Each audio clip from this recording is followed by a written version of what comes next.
that go through, they take your picture, and then they send it, and they mail it to them. And that's what is that. We're not, I'm ready to start in just 1 minute. I just wanted to ask for all of your attention for 1 second. I mean, I am. I don't Yeah, know. you do. The family member of Ms. Shoup is here. There's 3 family members. They would like to be here. They want to hear the press conference. They do not want to speak to the press today. They're having a little bit of a difficult time.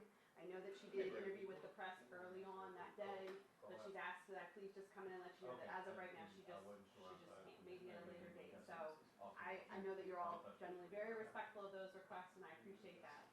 So I'm going to... Photos of them stand, where they be up front, or they No, I'm just gonna, she's having a hard day. Yeah, that's all good. She's having a hard day. So I'm gonna let her sit and be here. Yeah. Is it okay if we get a video of them to say that they were Sure, here? sure, absolutely, absolutely. I don't think that she's not able to make a statement today, so.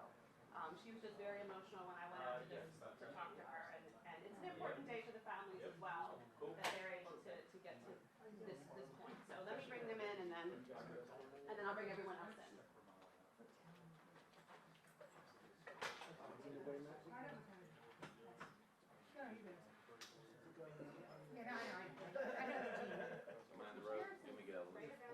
Just stay where you're at. If you want to come right in and have a seat around to the right.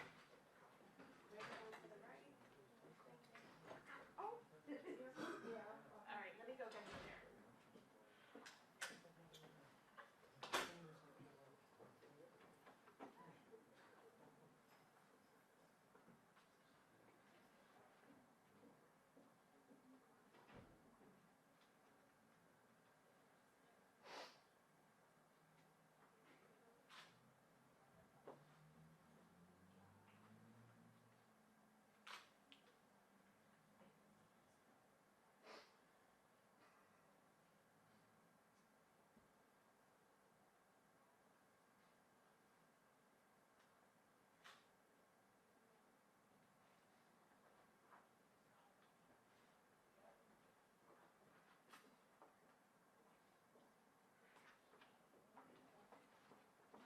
We are ready.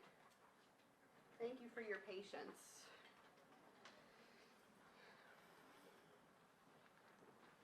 Let everybody get in the room.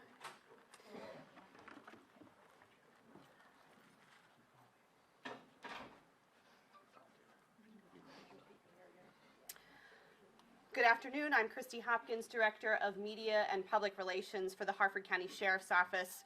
I would like to thank all of you for coming today, and on behalf of everyone standing up here, I know we've been in a lot of communication over the last 2 months. We truly do appreciate your patience while the investigators with each of our agencies worked this case. Today, I am joined by our Sheriff, Jeffrey R. Gaylor, the Maryland State Fire Marshal, Brian Geraci, our Harford County State's Attorney, Al Peisinger, and members of the ATF. They will each bring you up to speed on their investigations, the charging, and the next steps as we move to prosecution. And I would just ask as a reminder that because this case has yet to been adjudicated, please understand that we may not be able to discuss some of the details. We will take a few questions at the conclusion of their statements, but we are limited as to what can be released at this time. And with that, I would like to introduce our Sheriff, Jeffrey Gaylor. Good afternoon. Thank you all for coming. And as Christy said, we apologize for the little bit of a delay.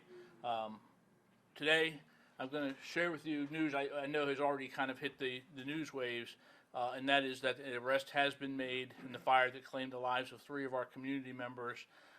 On May 9th, at approximately 2:30 a.m., deputies from the Southern Precinct of the Harford County Sheriff's Office were dispatched to a residence in the 1800 block of Simmons Court in Edgewood. At that time, with limited dispatch information, what we did know is that there were people, believed to be 3 people, trapped in the house. Within the first 2 minutes, deputies arrived on the scene and were joined shortly thereafter by members of our Joppa Volunteer Fire Company. Although every attempt was made to rescue the individuals trapped inside, tragically, 3 individuals, residents of the home, perished in the flames, and 2 others were hospitalized with significant injuries. At this time, I can report that those 2 who were injured have both survived and are still obtaining ongoing medical treatment. Since those first moments, our detectives, led by our Detective Tammy Burns, to my right, and Commander of the Criminal Investigation Division, Captain Lee Dunbar, who's with us over here on the side, from my office, worked tirelessly with our partners at the State Fire Marshal's Office, the Alcohol, Tobacco, and Firearms, and the State's Attorney's Office to determine the cause of the fire and to hold those responsible and for these deaths accountable, and to bring closure for our families. I will let the Fire Marshal speak on the details of the fire, but want to acknowledge that all the agencies, acknowledge and thank all the agencies for their dedication in this very complex investigation. This binder is a result of all the combined efforts led by Detective Burns. Which brings us to the arrest. After hundreds of hours of interviews, our detectives were unable to unravel the layers of stories and evidence to successfully charge Bobby Sue Hodge. And I know Kyle has just shared her picture on the monitors. Yesterday at approximately 9:14 a.m., the warrant which had been obtained was served, and Hodge was taken into custody without incident. She is charged with 1 count of arson, 3 counts of first-degree murder, 2 counts of attempted first-degree murder, and 2 counts of attempted second-degree murder. After interviewing with detectives, she was taken to the Harford County Detention Center, where she is currently being held with no bail. And I understand that she will not be part of, Mr. Peisinger shared that she will not be part of a bail review today, so she will not have a bail review until tomorrow at the earliest. Again, I can't stress enough the importance of the partnerships needed to successfully investigate such a complex crime and to bring charges in this case. As sheriff, I'm proud of how our deputies and our volunteer firefighters responded to this emergency and worked at great personal risk to try to save lives. And as has been the case since the fire, our thoughts and prayers remain with the families of those lost in this criminal act. At this time, I would like to introduce our State Fire Marshal, Brian Grazzi, for some remarks. I'm going to put your name on, sorry. Thank you, Sheriff. All right, everybody else. Good afternoon, everybody. Thank you all for being here today. First, I would like to extend my sincerest condolences to the family and friends and the victims of the senseless act of violence. I would also commend the Harford County Sheriff's Office, ATF, and the State's Attorney's Office for working closely with our deputies to begin the lengthy process of bringing justice to those affected by this tragedy.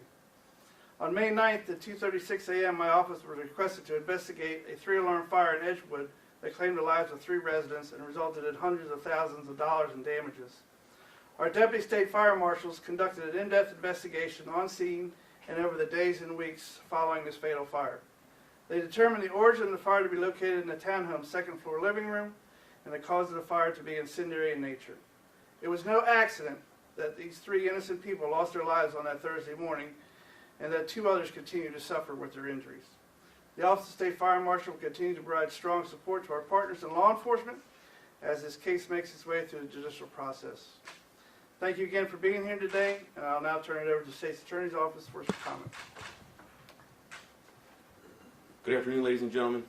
I'm here just basically to show the example of seamless cooperation from the Air Force agencies. I'd like to express my thank you to the Sheriff's Office, State Fire Marshals, and to the ATF. Since May 9th, Air Force agencies have been working seamlessly together, and to come to this conclusion today, or as of yesterday, the arrest was made, and to come to the conclusion that we needed to move forward with the murder prosecution. I will announce that Angela Deal, one of our prosecutors in our office, will be leading the prosecution along with and assisted by Timothy Dory. Thank you. And we are going to take any questions, but as Christy said, kind of limited investigatively what we are going to be able to share at this time until the state's attorney prepares the case for prosecution and decides what he wants to release. That's much more detail will not be released. So, does anybody have any questions for Any idea on motive? Tammy, do we want to speak to? There have been calls for service at the house in the past, and I think some of the media sources have got those. So I don't think to say that there is a specific motive that investigators have uncovered would be accurate. I think that investigators, if it's fair to say, realized early on that this suspect deserved a strong look. Was she living in the house at the time? She was. What type of house was this? I believe you reported the day it happened, it was a home for disabled adults, is that right? Can you elaborate? It's a. The state fire, You want to speak? Could you? Sure. Yeah, once we determined how many people were in the house, we determined that this was an illegal group home, a lodging and rooming house. Based on the number of occupants that were in the house, it did not meet or comply with the current standards and fire codes for the state of Maryland. As you know, the owner occupant of the house, Mr. Luck, had several other houses in the neighborhood and in Hartford County. We immediately, right after this incident, inspected all those homes and have brought those homes up to compliance. So they are all in compliance now based on the fact that the number of people in the house is below the limit for that to kick into the fire code. So that's what the situation was. What was missing in the home, or what did the home need that would have For that home to be in compliance, it needed a complete residential sprinkler system, a complete fire alarm system, obviously smoke alarms throughout the house within the sleeping areas and on every level of the house and outside the sleeping areas. So there's quite a few things. Obviously the important thing is obviously the sprinkler system. That's the biggest thing that's missing in this case. Because if the sprinkler system was in place, these folks would not have lost their lives. So that was missing, like I said. So those are the two biggest things that were missing in this case. How much did Ms. Hodges' own statements play into the charges against her? Did you look at that as part of your investigation, can you say? Her statements were reviewed, and it was along with all the witness statements, and everything in totality was taken into consideration. Can you say, did she ever confess? At this point, that cannot be answered. Had she ever made threats, and if she had, did anyone take them seriously, or should anyone have seen a red flag through those? I think that there were things that were said by the suspect in this case prior to the fire that caused some of the other residents concern. Had they ever reached law enforcement or? There had been calls to service at the house. Do we know what materials were used to start the fire, either an accelerant or other materials? I think that's one of the things. Yeah, we're not going to be able to Yeah, comment right. on that this time. And again, this is a very, very complex investigation, and one, obviously, the state fire marshals have the expertise, and thankfully our friends at the Alcohol, Tobacco, and Firearms, brought their vast expertise to assist us in this investigation. But I think, that's something that we're not prepared to release. Do you believe she acted alone? I've heard nothing that causes me to She's the sole person charged at this time. Yes. And again, you mentioned just providing closure, but how important was it for you to get to the bottom of this? This was just such a tragic situation. Oh, absolutely. 3 people lost their lives. 3 of our residents in the county lost their lives in this fire. And any time, and again, the state fire marshals are the expert in this, but tragic fires occur not a whole lot, but when they occur, it's horrible. Someone, to think of that sort of situation and being unable to escape, and thankfully in this case at least 2 were able to escape the house. But to know that it was an intentional act that started it down the path to cause these people, the end of these people's lives, it's horrific. And I know our investigators, again, partnered with our allied partners here, worked tirelessly. That binder is a small example of just how tirelessly the effort put forth by Detective Burns, all of our criminal investigations division, and our partners. We take everything, criminal acts here very serious in our county, as does our prosecutor when it gets to prosecuting them. But I think there's a sense of relief that we were able to develop enough probable cause to bring this case to a closure. Just for clarification, how many people were living in the home at the time, and how many people were in there when the fire started? 9 individuals were living in the home at the time. Were all 9 in the home when the fire No, started? No, ma'am. Do we know how many, was it just? I believe it was 7 and the suspect, right? Or, I'm sorry, Yes. 5 and the... No, 7 in the, 8 in the Total suspect. of 8 in the house. Total of 8 in the house. At the time of the 1 individual was not at the house, was at work at the time. And how long had she lived in that living area? She being, Suspect. The suspect. she had been there over a year. One more? Any more? I believe she, according to court records, she looks like she was on probation when this happened. Do you have any information on that and how that might play into a prosecution?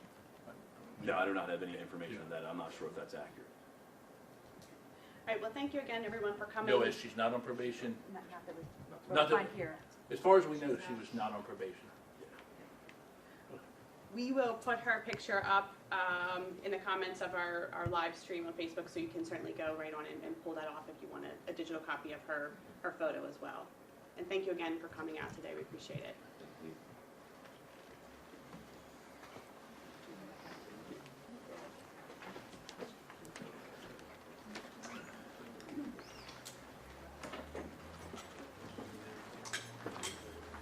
Thanks, Sheriff. Thank you. You're